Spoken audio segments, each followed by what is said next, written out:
দুনিয়া যতই সাজাও বান্দা মনে রাখো তুমিও থাকতা না, দুনিয়াও থাকতো না। তুমিও যেমন মৃত্যু হবে, এই কায়নাতেরও মৃত্যু হবে।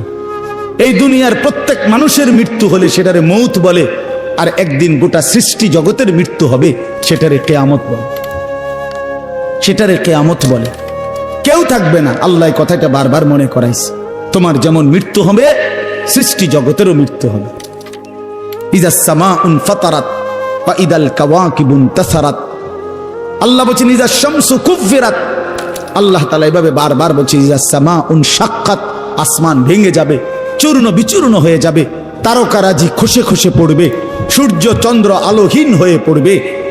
আল্লাহ তাআলা বলেন ইদা রাজ্জাতিল আরদু রাজ্জা, জমিন পাউডারের মতো রেজা রেজা পাউডার হয়ে যাবে।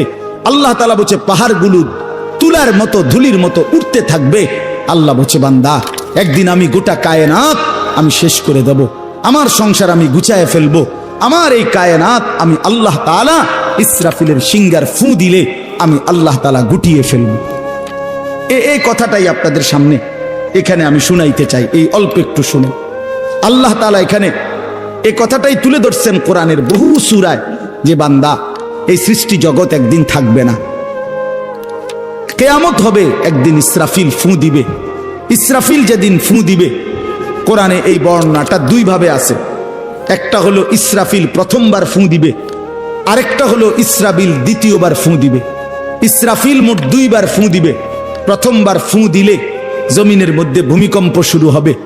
আল্লাহ বলেন এই ভূমিকম্পটা গোটা পৃথিবী একসাথে, আমার সৃষ্টি পুরাটা একসাথে নড়বে। ইন্না জালজালাতাস সাআতি শাইউন আযীম।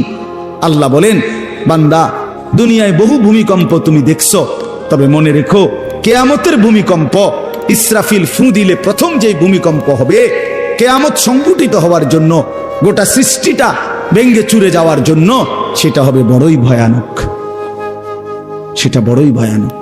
ইয়াউমা তারাউনাহা তাযহালু কুল্লু মুরদিআতিন আম্মা আরদাআত।